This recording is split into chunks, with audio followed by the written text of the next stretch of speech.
Hello and welcome to this week's Aiding Your Game. We're continuing on our video series talking about dragons as we anticipate the drop for Fizzbin's Treasury of Dragons. This is part 3. If you haven't seen the other 2 parts, feel free to go back and watch them prior to watching this one. And let's jump into it.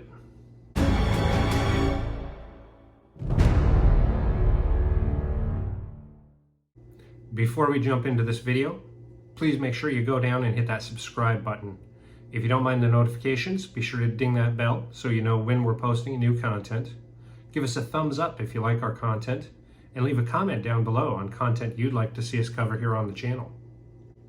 So we've really looked at dragons in the game, and as I've said, I'm a big advocate for featuring dragons very heavily in Dungeons & Dragons 5th edition. We primarily focus on that. However, there are a lot of other RPGs that also feature and have dragons in them. So if you're playing Three Rings or any of the multitude of other dragon-esque RPGs, I still think you'll be able to find some good amounts of opportunity to really bolster your dragons in your game setting. Now, this week we wanted to talk about dragons in pop culture. And it's quite challenging because there is just so much between film and TV, books, all different types of literature. There's anime. There's so much wealth of opportunity to have dragons discussed in pop culture. But I went ahead and kept it very simple to just film and television. That way I feel more people have seen or heard the references we'll be making. And I did not rank these for any type of way, just different RPG opportunities that we can pull from pop culture representation of dragons. Now, first and foremost, I do have to say a couple of them are bundled and multiple pieces just for the convenience of time, because I know this is already going to be a fairly long video. I wanted to condense as much as possible. In the first bit of dragons in pop culture we're going to talk about, I have to go with source material and talk about Dungeons & Dragons, the movie collection. Yes, the Dungeons & Dragons movie and videos. They were all movies, some of them just went direct to video. The dragons in Dungeons & Dragons, I was very disappointed with overall. I think for a couple of reasons. For me, dragons in the first release were really just kept more as mounts. They weren't consulted, their intelligence didn't show, their layers weren't showing. It was kind of a fight between good and evil, gold and red, but they weren't really highlighted as a major part of the film, even though it was about controlling dragons. So I thought there was a lot of missed opportunity with the first Dungeons & Dragons movie, but I'm kind of biased because I am a gamer and I'm very much into dragons and dragon lore. So definitely, while they showed dragons in gold and red, and then in the third one, Wrath of the Dragon God, you got a Dracolich. The CGI wasn't great. Out of all of the dragons represented, I thought the Dracolich had the best tie-in to its character based on the stats in the book.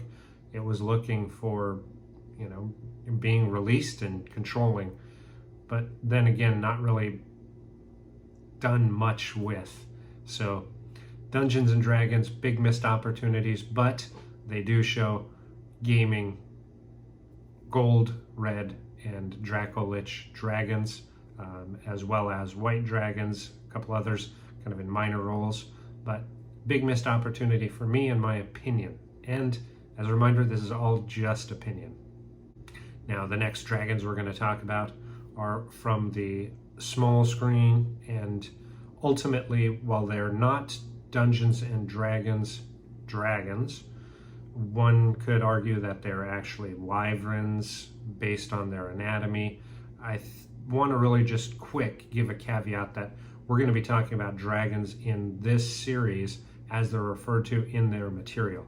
So in the material, these dragons are considered dragons and not wyvern, regardless of the lack of 4 limbs and wings. And with that, the next dragons we want to talk about, Game of Thrones. Now, it took a little while for the dragons to really make an appearance and then grow into dragons that are menacing and really a threat not only to Daenerys but to the kingdoms at large.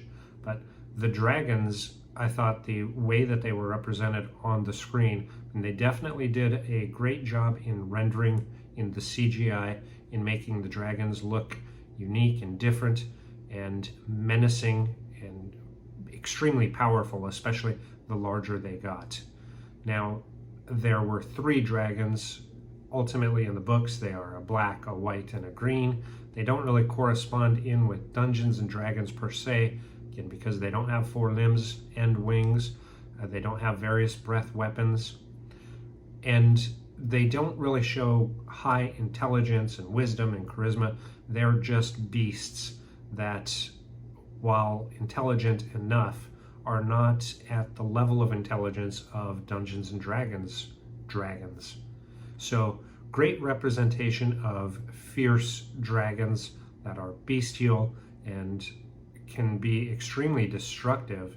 And you think about some of the things that they were able to accomplish, and the amount of destruction really goes to show what breath weapons should be able to do, how they're able to move their attacks and capture multiple people. So a lot of good ways to really represent dragons on a large scale and destructive force, but they are really just more beasts than anything else.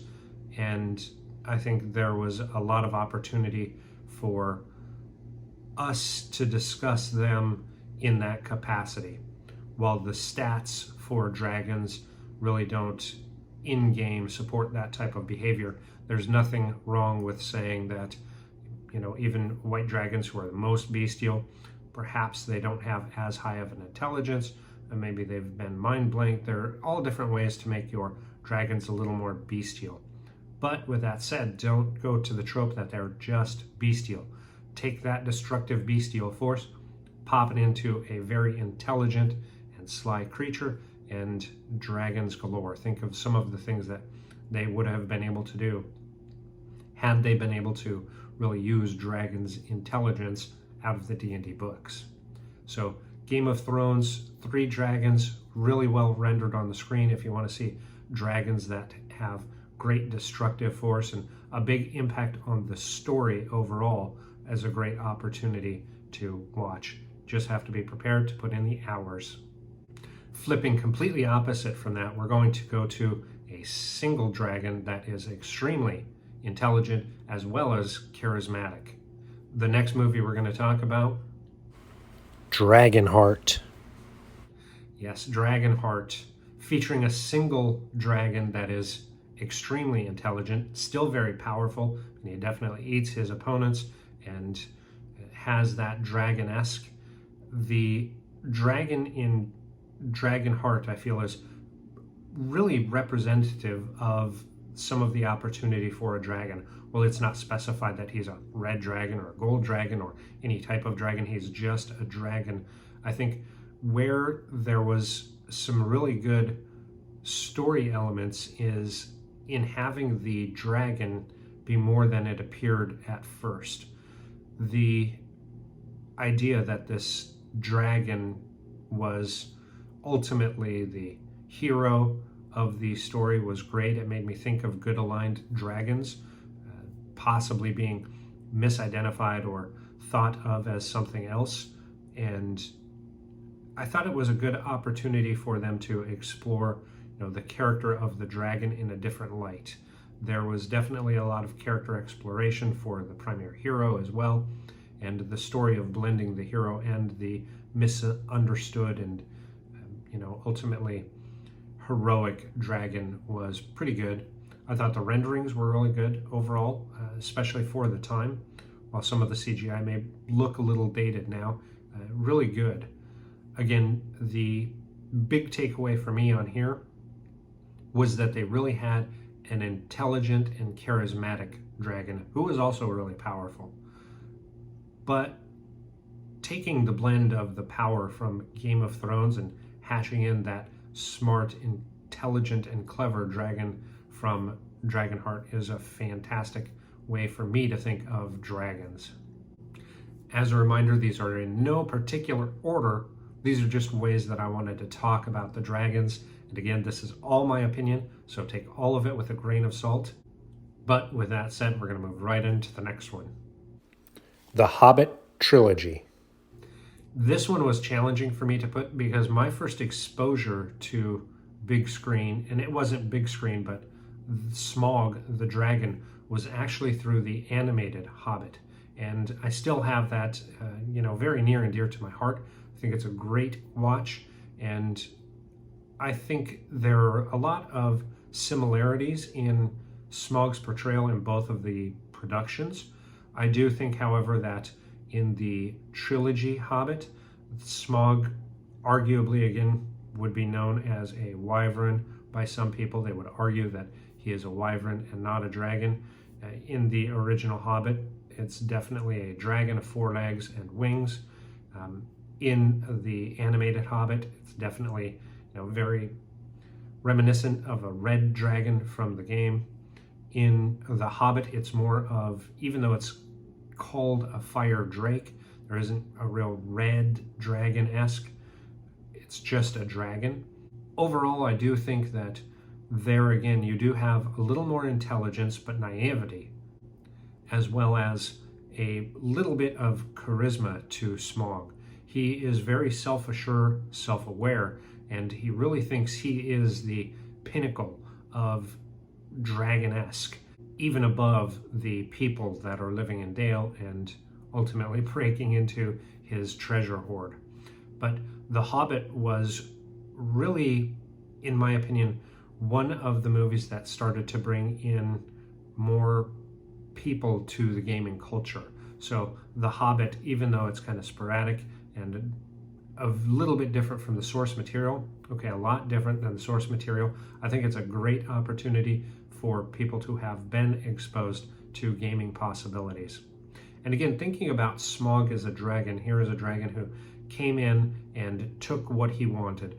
That is very dragon-esque. I think there's a lot of opportunity for us to think of dragons, kind of on the move. If you don't have a dragon in your game, how can you introduce one? Well, perhaps it's coming in to take over a horde or create a horde. Maybe it's just trying to expand or gain territory. Smaug is a great example of a dragon forcibly coming into a campaign. It's a great opportunity to set up a villain early on as you have low-level characters that they'll ultimately have to fight once they gain enough level and experience. That could really affect them as characters and their character developing story. So a great opportunity to introduce dragons, high-level dragons to low-level adventurers, and ultimately have it come around to they're the big bad guy at the end. Dragon Slayer. This is actually my personal favorite dragon movie. Dragon Slayer I saw when I was a kid, and that really set my mind up for dragons as a whole. When we watched that when I was a kid and we started playing games and talking about Dungeons and Dragons, there is no other dragon in my mind that goes into a kind of red dragon place as Vermithrax. Seeing the dragon rise up behind our hero, seeing it fly, even though again, one could argue that this is not a dragon but a wyvern, I am sticking with the fact that this is a dragon in its setting. The thought of the dragon being the primary villain, but other elements needing attention from the heroes, is super important. The primary hero, who is, one could argue, a very low-level wizard and a very low-level fighter, possibly one of the earliest examples of multi-classing, he has to contend with multiple settings. There is different fighters who he has to compete with and ultimately overthrow to save a princess. He does have to do the damsel in distress in a multitude of ways. One for his primary love interest, who is going to be lotteried away. One for the princess, who he has to save for the king. He has to fight both the captain of the guard as well as the dragon itself, ultimately relying on companions to take on that struggle. It was a great opportunity for me to start thinking of how to weave in multiple story elements into the primary story. The overarching story, the backbone of the story, you could argue, is defeating the dragon. But there are so many more story elements, side quests that have to be completed before that can be accomplished. It's a fantastic opportunity to look at story and storytelling in a different way, how it affects different characters, and how it can really separate and bring characters together in a story. So not only is it a fantastic example of early dragon creation on a big screen, but a great example of storytelling as a whole. And just as a caveat, I still use the sacrifice via lottery to a dragon in several of the campaigns that I run. It's a big theme that I love to see how younger players kind of interact with it, because many of them have not seen the show, and so seeing how they interpret and interact with that type of a system is fantastic. I love throwing that element in, that it is just a way of life for the people that they're visiting, but it's a shocking way of life. So it's a great element to reuse and rehash in several of my campaigns. Aragon. So sometimes the dragon being a part of the campaign, in this case, the hero having to kind of bond with the dragon. I've utilized this storytelling element, kind of pulling it from this material as well. And again, the storytelling aspect of being able to kind of utilize dragon as a companion, as a mount, as a part of the adventuring party and development could be pretty interesting.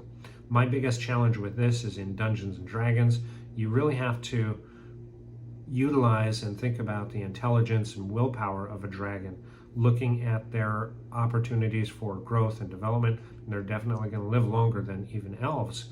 So would they really allow themselves to be not a pet, but a companion to an elf?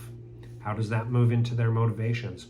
And ultimately, how can you as a GM allow them to utilize dragons as mounts and companions and rides and still keep your scope big?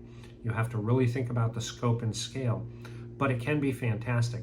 Great story element for them to be able to go and acquire, whether it's a wormling or a dragon's egg, raise and hatch, and then ultimately be able to bond and grow and develop. If you're using any type of metallic dragons, brass, bronze, silvers, this is a great opportunity for you to have this type of a story in your game world. There is nothing better for a player than to be able to say that they have a dragon mount in many cases. I think it's a great story idea. I think there really is a lot of opportunity to pull in dragons as a bigger part of your story element when they are companions to your player characters. So a good story opportunity, looking at how you can utilize that kind of dragon riding and dragon companionship, is a fantastic story element. Pete's Dragon. Yeah, this one's super silly and almost doesn't seem like it belongs on the list. So I threw this one in here as a completely different example. When I first saw Pete's Dragon as a kid, it was entertaining enough, but the dragon to me was just so dopey and clumsy, and it didn't make sense with the way that I had thought of dragons. And so I'm kind of curious to see what I can do with a dragon who has some type of challenge to the players, to the characters. This is something where, whether it's maybe a wormling who is still just kind of growing and developing and not really in its own flesh, so to say.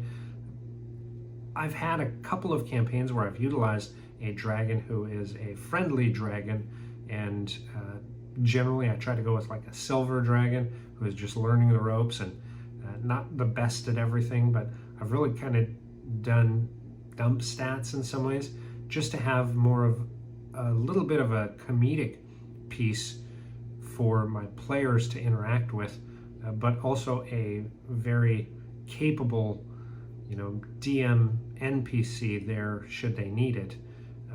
But really using it to drive RP was kind of interesting, because as the dragon would fail or flounder, the player characters would then, kind of cheer it on and everything, and vice versa. It really developed a huge opportunity for support systems for not just the player characters, but the players as well. So I thought it was an interesting idea to put in a dragon who maybe isn't the ultimate dragon. I know earlier in the video we talked about so many of these dragons are not the ultimate dragon, but sometimes it's by design and it's okay. So this one here, more again just for comic and fun and kind of thinking about different dragons. How can you incorporate them in as fun, exciting, and different and unique characters in your campaign? Now, no video would be complete without talking about the Queen. Dungeons and Dragons animated series. From the intro, our first level characters get introduced to Tiamat. Now that's an intro. With Dungeons and Dragons cartoon, there actually were a couple of dragons that were featured in the show, but Tiamat really plays prominently, as rightly she should. The thought process of low-level characters going up against Tiamat was kind of boggling to me, because kind of seeing and knowing the stats of Tiamat, I was thinking there's no way. But I think it was also a good opportunity to show that you don't always have to fight to the death dragons. There were times where you really needed to run. You needed to think about how can you get away, how can you trap or make them lose interest in you, how can you play villains against each other. I thought there was a great dynamic between Tiamat and Venger. It really kind of again leads you into the thought process of how powerful really was Venger, that Tiamat would see him as a threat to some degree, and for Venger to be so open in that he thought he was more powerful than Tiamat. Great dynamic. Tiamat, of course, rendered as described in the books and illustrations with the chromatic heads. I thought Tiamat in the Dungeons & Dragons cartoon was really cool. I love to see kind of the commercial now. It's a car commercial where they feature the D&D cartoon characters and Venger and Tiamat. Very interesting to see how that kind of holds on. To this day, I still think about that tune when I start up new campaigns. Another kind of left field dragon for me as I was growing up was found in a very surprising shape. Let's talk about the next one. The Never-Ending Story. So when I saw The Never-Ending Story and heard that Falkor was a luck dragon, it really blew my mind. I mean, it looked like a dog, not a dragon like I was used to. Generally, anytime that I've looked and seen at dragons, they've all had a lot of similarities with, very set kind of dimensions, even if they only had 2 legs and 2 wings and not 4 legs and 2 wings. Falkor really kind of threw things in a very different perspective of me. At first, I wouldn't really think of it as a dragon, but the more I thought about it, I started thinking about the dragons in different cultures and how varied and different they were, which got me to thinking kind of throughout the entire list, when dragons are portrayed in different ways in different medias, I don't find that as disruptive as I used to. I think dragons can be a lot of different things. They don't have to conform to 4 legs, 2 wings, and set colors, which is really what's exciting about Fizzbin's coming. Falkor for the Luck Dragon was really a differentiation again on dragons as a whole. He did not breathe fire. He did not have massive wings. While he did have scales with fur, there was a very intelligent and charismatic character who possibly wasn't utilizing just strength and brute strength and looking at his horde. It really took what a dragon is and kind of turned it on its side, utilizing good dragons and good aligned dragons, and not to mention the world populated with magic, thinking of what could happen with experiments and magic as a whole. How could that affect dragons? So if you're creating homebrew dragons or throwing kind of the monster manual and Fizzbins out the window and coming up with dragons that better fit your story, your storytelling style, and your game worlds and realms, why not start with something similar to Falkor that really is different, unique, engaging, and actually has a big impact on the story and the characters in the story. Now, the last one we're going to cover in this list is also kind of back to bestial dragons, but I thought they were kind of portrayed really interesting, and I wanted to bring this one up because it's a completely different take on interaction with dragons. Reign of Fire. So Reign of Fire really takes dragons and brings them into modern day. And if you're playing in campaigns that are not in that kind of fantasy element of almost medieval-esque settings, this again shows that you can utilize different game systems or even D&D 5e and have different themes of your game. They don't all have to be in the Forgotten Realms. If you're homebrewing, if you're playing a different system, whatever the case may be, thinking of bringing dragons in, there are always opportunities to introduce and kind of set the tone of why there are dragons there. Rags underground that hatched, and now there are dragons that people have to contend with. Sometimes survive, sometimes hide from, sometimes fight. The dragons in Reign of Fire are definitely kind of bestial and everything, but there is a bit of intelligence there as well. While they're not, I would say, to the monster manual stats of intelligence and charisma, they're definitely more intelligence than initially given credit to, thinking at how they make layers, how they utilize themselves.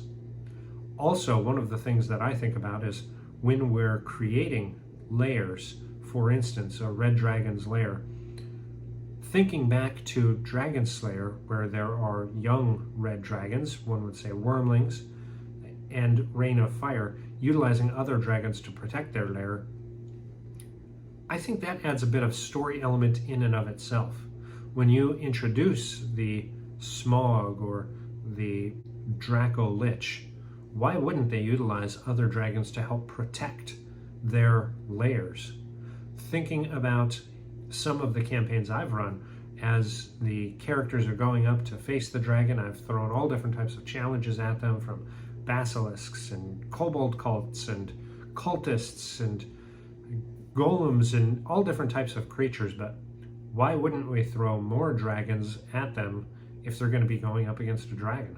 Whether it's them just kind of dominating the area and having younger dragons trying to prove their worth, wormlings and young dragons who are the main dragon's children. It could be all different kinds of things, but thinking about how we can utilize dragons working cooperatively together makes sense with their intelligence and with their wisdom and charisma. So I know that was an exhaustive list. We talked a lot about how I've utilized some of the impacts from pop cultures in my games. I talked a little bit about variations and how media uses dragons and how we can bring some of that into our own game worlds. There's so much out there in pop culture that I also wanted to go through, and we're going to end this video with a collage of honorable mentions. Now, these are dragons that didn't get talked about in the video as deeply, but I thought they were interesting takes. They are considered dragons in their own movies. So I'm going to show just a clip of the source material and then give just a couple of things that I like about the dragons in the story. Until Fizzbin come out, this is going to be the end episode of our series talking about dragons in anticipation for Fizzbins, but I hope you don't hesitate to throw dragons into your campaigns, make them a big feature in your gaming world if it makes sense, and make sure you comment down below on how you use dragons in your stories. Till next week, enjoy, keep that fire breath going, and we'll see you then. Maleficent. What a great rendering of a dragon. Flight of the Dragons. If you haven't seen this, I highly recommend it. Harry Potter and the Goblet of Fire. Great to see all different types of dragons. Willow. This one was a funky dragon coming from a troll. Talk about a polymorph. How to Train Your Dragon. Another way to incorporate dragons as PC friends. Mulan, charismatic dragon, and Beowulf, the gold dragon at the end. Great rendering. I hope you enjoyed that video. Here's a link to another video that you may enjoy. Also, make sure you hit that subscribe button to help us grow. If you'd like to support us, make sure you check out the description of the video with some links and leave a comment to let us know where will your adventures take you.